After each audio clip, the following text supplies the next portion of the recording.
రేపు వెలుగుమట్ల భూదాన్ బాధితులకు ఇళ్లను పంపిణీ చేయనున్నారు. ఖమ్మం జిల్లా కలెక్టరేట్లో ఇళ్ల పట్టాల పంపిణీ జరగనుంది. ఇందిరమ్మ ఇళ్లు కట్టుకునేందుకు సహకరిస్తామని మంత్రి పొంగులేటి శ్రీనివాసరెడ్డి చెప్పారు. గత నెల 24న వెలుగుమట్ల భూదాన్ భూముల్లోని ఇళ్లను కూల్చివేశారు. వెలుగుమట్ల భూదాన్ భూముల ఇష్యూపై అధికార ప్రతిపక్షాల మధ్య మాటల యుద్ధం జరుగుతోంది. ఇళ్లు తొలగింపుపై రాజకీయంగా రచ్చ కొనసాగుతోంది.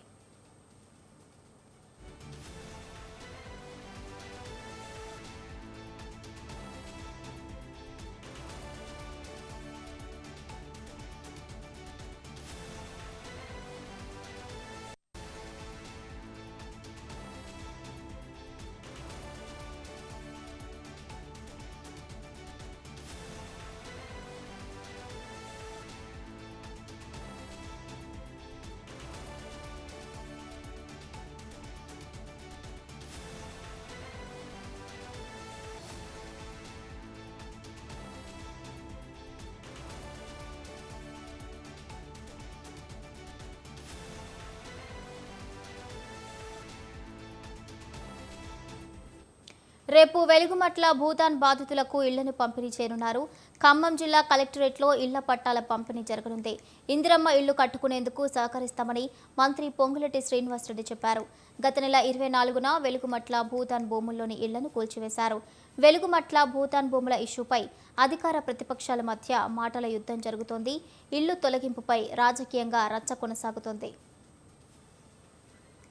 ఇక ఇదే అంశానికి సంబంధించిన పూర్తి అప్డేట్స్ మా ప్రతినిధి అయ్యప్ప అందిస్తారు. అయ్యప్ప, భవాని, వాస్తవంగా వెలుగుమట్ల భూమిని గురించి రాజకీయాలు ఎందుకంటే దీనికి ఆసరాగా చేసుకొని దాన్ని ఒక కుంభకోణంగా చూద్దామని చూస్తున్నారు.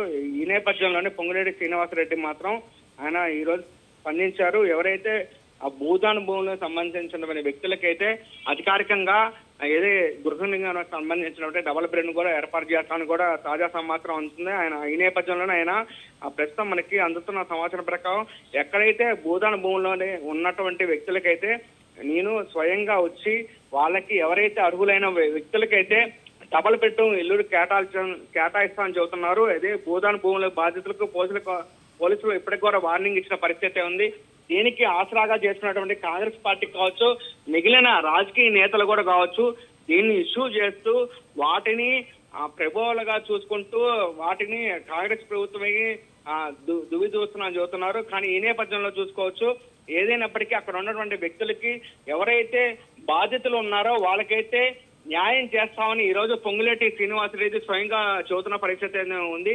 ఏదైనప్పటికీ ఈ రోజు కూడా కొంతమంది వ్యక్తులు 62 ఎకరాల్లో సంబంధించినటువంటి కొంతమంది రియల్ ఎస్టేట్ వ్యాపారులు కావచ్చు, ఏదైతే 30 ఎకరాల్లో ఏదైతే 62 వాస్తవంగా చూసుకోవచ్చు భూదాన భూములు 62 ఎకరాలు ఉన్నాయి.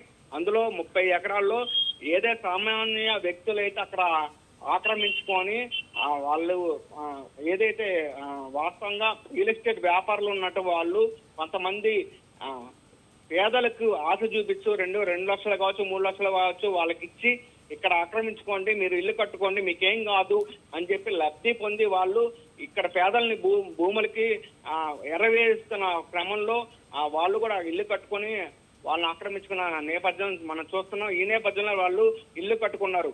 ఈ ప్రభుత్వం అయితే భూదాన్ భూములు మీకు కావని చెప్పి ఆ తర్వాత ఈ ఉల్లు కూల్చుకొచ్చిన సమయంలో చూసుకోవచ్చు. ఏదైనప్పటికీ ప్రస్తుతం ఉన్న పరిస్థితిలో ప్రభుత్వం అయితే వాళ్ళకి సహకరిస్తామని చెప్పచ్చు. Right, okay, thank you Ayyappa, thank you for the update.